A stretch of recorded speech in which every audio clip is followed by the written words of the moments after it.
Hello students, you all are welcome on the official YouTube channel of Nidhi classes.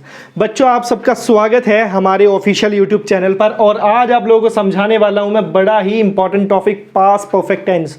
Tense जो है वो backbone है बच्चों टेंस चैप्टर की। कोई भी एग्जाम हो, एसएससी हो, सीडीएस हो, बैंकिंग हो, इस चैप्टर से क्वेश्चन पूछता ही पूछता है। और इसीलिए मैं लेके आया हूं इस चैप्टर को आपके सामने, और सबसे डिफिकल्ट टॉपिक जिसका नाम है पास्ट परफेक्ट टेंस। इस टेंस में बच्चों को दिक्कत क्या होती है, पास्ट में दो घटनाएं घटती हैं।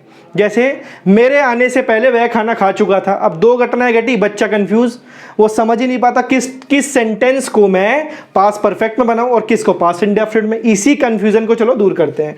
बस ये बात ध्यान रखनी है, जब भी पास्ट में दो घटनाएं घटती हैं, एक काम खत्म हो जाए पूरी तरीके से, उसके बाद दूसरा काम चालू हो, तो जो घटना पास्ट में पहले घटेगी उसको बनाना है पास्ट इंडेफिनिट टेंस में, यानी subject plus head plus verb की थर्ड फॉर्म। और जो घटना बाद में घटेगी पास्ट में, इसके बाद में, उसमें लगाना है सब्जेक्ट के साथ वर्ब की सेकंड फॉर्म। समझ में आई बात? जरा देखना सेंटेंस को, जो मैंने सेंटेंस लिखा है। सेंटेंस मैंने लिखा मोहन वेंट टू दिल्ली, मोहन दिल्ली जा चुका था। अब एक बात देखो, सेंटेंस का टेंस डिफाइन करती है वर्ब। अब वर्ब है की सेकंड फॉर्म है, वर्ब की सेकंड फॉर्म है, इसका मतलब सेंटेंस का टाइम पास्ट का है। वर्ब की फर्स्ट फॉर्म होती तो सेंटेंस का टाइम प्रेजेंट का था।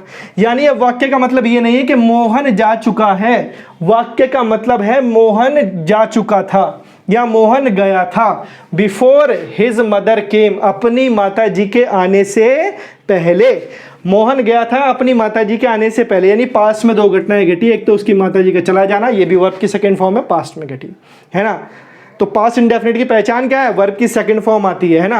अब दो घटना पास्ट में घटी भाई, क्या, एक तो मोहन का चले जाना और एक उसकी माताजी का आना। लेकिन पहले कौन सी घटना घटी, पहले घटना घटी भाई मोहन का चले जाना, और बाद में उसकी माताजी आई हैं। अब यानी कि भाई ये तो मोहन पास्ट में चला गया पहले ही, उसके बाद में उसकी माताजी आई हैं। पहले ये घटना घटी, बाद में ये, ठीक है। अब भाई जो पहली घटना है उसको subject plus head plus verb की थर्ड फॉर्म, ठीक है भाई, यानी कि वेंट को काट दो और यहाँ पे क्या लगाओ, मोहन के साथ लगाओ हेड, और गो की सेकंड फॉर्म है तो क्या लगा दो, अब यहाँ पे लगा दो gone to Delhi before his mother came. Sentence हो गया एकदम सही। बस इस फंडे को पकड़ लो, जो काम पहले हो पास्ट परफेक्ट, जो काम बाद में हो पास्ट इंडेफिनिट। चलो आगे बढ़ते हैं। देखो आपको मैं एक चीज बताऊं, ये पास्ट परफेक्ट है कि नहीं, वर्ब की सेकंड फॉर्म। जब भी आप पास्ट से एक बार, जब भी आप प्रेजेंट से एक बार पास्ट में आओगे तो आप यूज करोगे पास्ट इंडेफिनिट। लेकिन पास्ट परफेक्ट में आने के लिए आपको एक बार प्रेजेंट से पास्ट में आना पड़ेगा और फिर पास्ट से पास्ट में आना पड़ेगा, यानी आपको दो बार पास्ट में आना पड़ा। इसीलिए पास्ट परफेक्ट टेंस को हम पास्ट ऑफ पास्ट भी बोलते हैं। यानी ये पास्ट नहीं है खाली, ये पास्ट ऑफ पास्ट है, क्योंकि अगर पास्ट में एक इंसिडेंट हो तो पास्ट परफेक्ट। चलो आगे देखते हैं। दे फिनिश द वर्क, उन्होंने काम खत्म कर लिया था बिफोर आई के, मेरे आने से पहले। अब पहले कौन सा काम हुआ भाई इसमें, पहले उन्होंने काम खत्म किया, उसके बाद क्या वो आए थे, यानी ये काम होगा पास्ट परफेक्ट में। तो बस इसके पहले लगा दो हेड, यही सेकंड फॉर्म बन जाएगी, वर्ब की थर्ड फॉर्म। वाक्य से आगे बढ़ते हैं। लिखा है after the guest left, guest के जाने के बाद वी डिड द वॉशिंग, हमने सफाई करी थी। अब पहले कौन सा काम हुआ, पहले काम हुआ गेस्ट का चले जाना, उसके बाद हम आए हैं, है ना। उसके बाद हमने वॉशिंग की है, पहले गेस्ट चले गए फिर हमने वॉशिंग की, यानी पहले गेस्ट गए तो पास्ट परफेक्ट, यानी कि हेड प्लस वर्ब की थर्ड फॉर्म। वाक्य हो गया एकदम करेक्ट। चलो आगे बढ़ते हैं। लिखा है शी फाउंड दैट, उसने पाया था कि, पाया है नहीं पाया था, क्योंकि फाउंड यहाँ पे वर्ब की कौन सी फॉर्म है मेरे भाई, सेकंड फॉर्म है। और दैट मतलब कि समवन पिक्ड हर पॉकेट, किसी ने उसकी जेब चोरी कर ली थी। अब मुझे एक बात बताओ, दो काम हुए, एक तो उसका पाना और एक दूसरा जो जेब को चोरी करना। पहले कौन सा काम हुआ होगा, पहले किसी ने उसकी पॉकेट चोरी करी, फिर उसने ऐसे ऐसे ढूंढा तो भाई उसकी पॉकेट उसने पाया कि चोरी हो चुकी है। अब यानी पहले पॉकेट चोरी हुई है तो हेड प्लस वर्ब की कौन सी फॉर्म, थर्ड फॉर्म। ठीक है भैया, यहां लगाओ हेड और ये पिक्ड जो V2 है हेल्पिंग वर्ब लगते ही अपने आप वर्ब की थर्ड फॉर्म बन गई। वाक्य करेक्ट हो गया। चलो आगे बढ़ते हैं। अगला सेंटेंस है आई फाउंड दैट, मैंने पाया था कि माई पॉकेट वॉज पिक्ड, मेरी जेब को चुरा लिया गया था। अब यहाँ फंस जाओगे तुम, वो तुम्हें यहीं फंसा लेगा। क्यों फंसा लेगा, अब समझो क्यों फंसा लेगा। अब यहाँ भी दो काम हुए, एक तो मेरा पाना और दूसरा मेरी जेब को चोरी किए जाना। लेकिन ये दूसरे वाला वाक्य आप बना दो हेड प्लस थर्ड फॉर्म में, ऐसा थोड़ा ही हो जाएगा। यहाँ पॉकेट ने नहीं चुराया है कुछ, ये पिक्ड इसका सब्जेक्ट है कि नहीं भाई। अब पॉकेट ने नहीं चुराया बच्चों, बल्कि पॉकेट को चुरा गया। सेंटेंस किस में है, पैसिव वॉइस में है। यानी चोर चोरी करे तो एक्टिव वॉइस, और चोरी चोर द्वारा की जाए तो पैसिव वॉइस, है ना। क्योंकि पॉकेट इस वर्ब का करता नहीं है वाक्य, इसलिए पैसिव वॉइस में है ना। तो कोई टेंशन वाली बात नहीं। आप क्या काम करो, आप पास परफेक्ट में बनाओ, लेकिन एक्टिव नहीं, पैसिव वॉइस में। तो क्या काम करो, हेड प्लस V3 लगा दो। चलो लगा दिया भाई, पॉकेट के साथ हेड लगा दिया, और इसे वाज को कर दो। अब कहोगे वाज को खत्म कर देंगे, नहीं नहीं नहीं, वर्ब की थर्ड फॉर्म लगानी है, पिक्ड की तो थर्ड फॉर्म है ही, तो कोई टेंशन वाली बात नहीं। V2 है कि नहीं, बी की सेकंड फॉर्म वाज है भैया, और बी की थर्ड फॉर्म होती है बीन, तो उठा के लगा दो यहाँ पे बीन, इसकी बजा दी हमने बीन, और सेंटेंस हो गया एकदम करेक्ट।